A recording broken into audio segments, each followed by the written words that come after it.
खास बात यह है कि ट्रंप ने पाकिस्तान को 2 दिन में 2 राहत दी। कल ही ट्रंप ने पाकिस्तान के साथ ऑयल और ट्रेड डील होने का ऐलान किया था।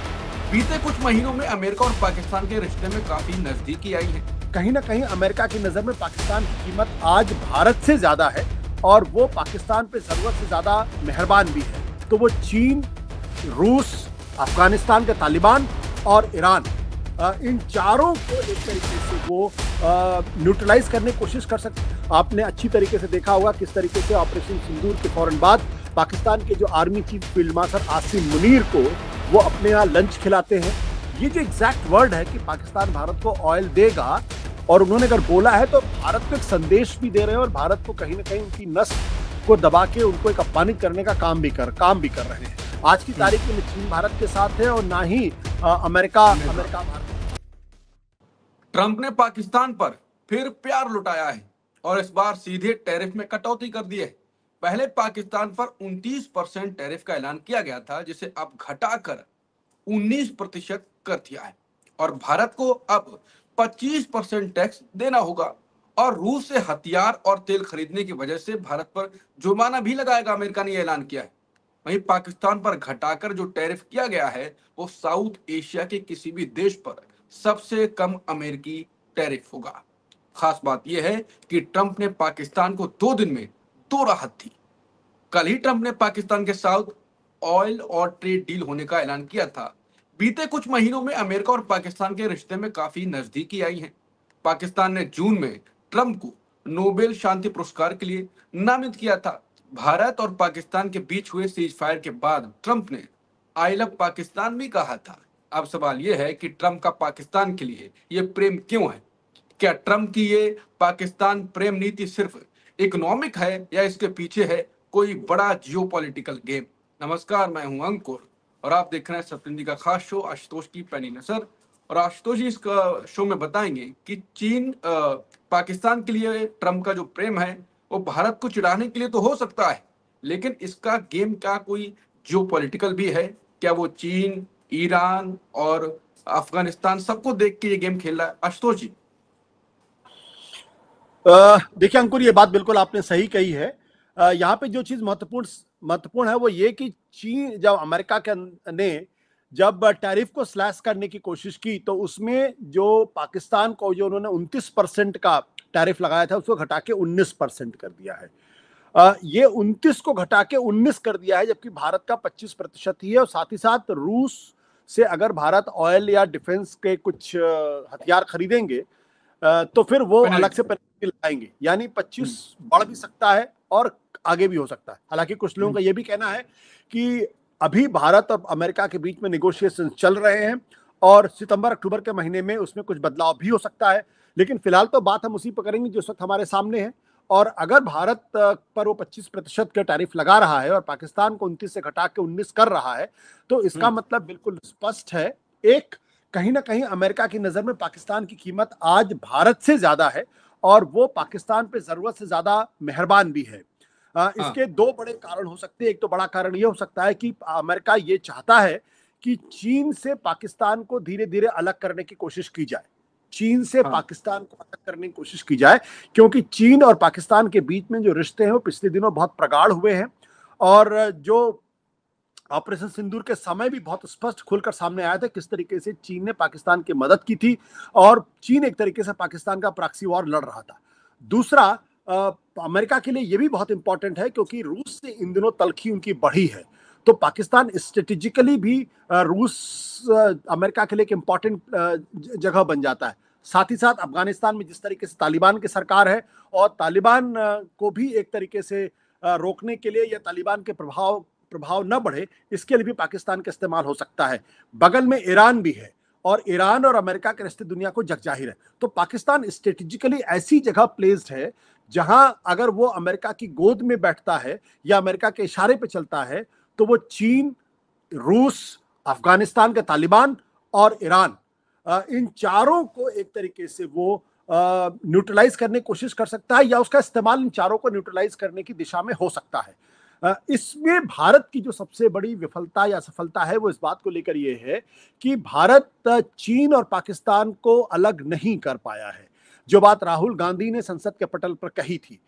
इस बीच जो भारत के लिए बुरी खबर है, जो कमजोर खबर है, वो इस बात को लेकर ये कि अमेरिका लगातार पाकिस्तान के ऊपर मेहरबान है। आपने अच्छी तरीके से देखा होगा किस तरीके से ऑपरेशन सिंदूर के फौरन बाद पाकिस्तान के जो army chief field marshal Asim Munir को वो अपने यहाँ लंच खिलाते हैं और उनको अपना बड़ा दोस्त दोस्त कहने की कोशिश करते हैं। फिर अमेरिका के जो जनरल्स हैं, जनरल कुरला या क्या नाम, उनका भूल रहा हूँ, वो ये कहते हैं कि Pakistan is a phenomenal partner against terrorism, यानी आतंकवाद से लड़ने में वो बहुत ही अभूतपूर्व का काम पाकिस्तान कर रहा है। पाकिस्तान को नेशनल सिक्योरिटी में भी वो वाइस प्रेसिडेंट बन जाता है तालिबान के संदर्भ में। तो इन सब चीजों में अगर देखें तो कहीं ना कहीं भारत जो है वो अमेरिका के रडार से नीचे होता चला जा रहा है और पाकिस्तान को लगातार कल्टीवेट कर रहा है। आपने बिल्कुल सही कहा, अभी एक दिन पुरानी खबर है कि जब अमेरिका के राष्ट्रपति डोनाल्ड ट्रंप ने पाकिस्तान के अंदर जो ऑयल रिजर्व्स हैं उसको निकालने में एक मदद करने के लिए एक बड़ी डील साइन की है और यहां तक कह दिया कि एक वक्त वैसा भी आ सकता है जब पाकिस्तान भारत को ऑयल दे। ये जो एग्जैक्ट वर्ड है कि पाकिस्तान भारत को ऑयल देगा, और उन्होंने अगर बोला है तो भारत को एक संदेश भी दे रहे हैं और भारत को कहीं ना कहीं उनकी नस्ल को दबा के उनको एक अपमानित करने का काम भी कर रहे हैं। तो इसलिए जो मौजूदा ये है कि जो स्लैशिंग की है अमेरिका के राष्ट्रपति ने कि पाकिस्तान का टैरिफ 29% से घटा के 19% कर दिया और भारत का एज इट इज है, ये भारत के लिए बुरी खबर भी है और प्रधानमंत्री नरेंद्र मोदी के लिए एक संदेश भी है। अब पाकिस्तान को जो भारत से पहले फायदा दिखता था वो क्या वो पाकिस्तान से दिखने लगा है ट्रंप को, और ट्रंप अब सीधे शी जिनपिंग से बात करते हैं तो उनको भारत की अब अहमियत कतई खत्म हो गई, उनके लिए हम कोई फायदे की चीज नहीं है। देखिए वो मुझे लगता है कि मोदी सरकार की जो सबसे बड़ी गलती ये थी कि एक वक्त ऐसा भी था जब चीन भी भारत को अपने साथ रखना चाहता था और अमेरिका भी भारत को अपने साथ रखना चाहता था। आज की तारीख में न चीन भारत के साथ है और ना ही अमेरिका भारत के साथ। और हमने जब बहुत ज्यादा अमेरिका के साथ गलबैयां करने की कोशिश की तो उसकी वजह से चीन नाराज हो गया। और अब जब हम ठीक तरीके से डील नहीं कर पा रहे हैं तो कहीं ना कहीं हम अमेरिका से दूर होते हुए दिखाई पड़ रहे हैं। मुझे लगता है कि इस पूरे मसले में पाकिस्तान ने भारत को पिछाड़ दिया है और पाकिस्तान ज्यादा एग्रेसिव तरीके से अमेरिका को अपनी तरफ लाने में कामयाब रहा है। ये कहा जाता है कि पाकिस्तान ने डोनाल्ड ट्रंप के परिवार को क्रिप्टो के बिजनेस में काफी मदद करने की कोशिश की, उनके परिवार को वो के व्यापार बढ़ाने में भी काफी मदद करा। एक तरीके से हम ये कह सकते हैं कि पाकिस्तान ने अमेरिका को अपनी तरफ लाने के लिए जो ट्रंप एडमिनिस्ट्रेशन है और उनके ट्रंप के परिवार के लोगों को दूसरे तरीके से घूस देने की कोशिश की है। ये एक तरीका उनका हो सकता है, लेकिन मेरा कहना यह है कि भारत को इन सब चीजों को बहुत पहले से समझ लेना चाहिए था और अमेरिका और चीन के साथ ऐसे रिश्ते बनाने चाहिए थे जिसमें कि वो दोनों को अगर ना भी खुश कर पाए तो कम से कम एक देश पूरी मजबूती के साथ रहे। आज हमारी ट्रेजेडी ये है कि चीन हमारे साथ नहीं है, जो ऑपरेशन सिंदूर के दौरान पूरी तरीके से स्पष्ट हो गया। उसके बाद जो कदम चीन ने उठाया उससे भी काफी हद तक स्पष्ट है और अमेरिका का रुख जो भारत के प्रति हो तो जग जाहिर है, उसको दोबारा एक्सप्लेन करने की जरूरत नहीं है। तो ये भारत की विदेश नीति की एक बड़ी असफलता है और इसलिए भारत को करेक्टिव मेजर्स लेने की जरूरत है। देखिए एक शब्द आपके इस्तेमाल और हो रहा था कि वो बुली करते हैं और ऐसा इंसान को बीच का समझ नहीं आता, आदमी या परेशान करे या झुक जाए। मुझे लगता है अब तो काफी देर हो चुकी है, अगर ये करना था तो बहुत पहले कर देना चाहिए था। और अगर एक आदमी की आदत पड़ जाए कि लगातार आपको बुली कर रहा हो तो फिर आप उससे निपटना थोड़ा सा मुश्किल है। जिस दिन पहली बार एक बार आपके साथ बदतमीजी करे, पहली बार आपको बुली करने की कोशिश की, उसी वक्त अगर आप जवाब दे दें तो फिर वो अलर्ट रहता है। हम क्यों नहीं राष्ट्रपति ट्रंप की बातों का जवाब दे रहे थे? क्योंकि हमें ये लग रहा था कि हमें जो ट्रेड निगोशिएशंस है उसमें शायद कुछ दिक्कत ना पैदा हो जाए, लेकिन उससे कोई फायदा तो हुआ नहीं। उससे तो कोई फायदा नहीं हुआ। भाई चाइना को बुली करने की कोशिश की, चाइना ने कहा ठीक है आप मेरे पे इतना टैरिफ लगाएंगे, हम और बढ़ा के टैरिफ लगा देंगे। तो मामला तो 145% तक टैरिफ तक पहुंच गया, लेकिन बाद में वो घट के 35% के आसपास आ गया। मेरा जो कहना यह है कि या तो आपने जिस दिन पहली बार ट्रंप ने भारत के बारे में कहा था कि हमने सीज फायर करवा दिया है और इसमें ट्रेड की हमने एक तरीके से धमकी दी है, दोनों देश इस बात में, उस दिन वो वक्त था जब भारत को स्पष्ट तौर पर ट्रंप से कहना चाहिए था कि भारत एक बड़ा स्वाभिमानी देश है और उसमें किसी तीसरे देश की मध्यस्थता स्वीकार नहीं करता। हम इस बात के लिए थैंकफुल हैं कि अमेरिका ने हमको सलाहें दी, लेकिन हमने जो फैसला किया हमने अपने स्तर पर फैसला किया है।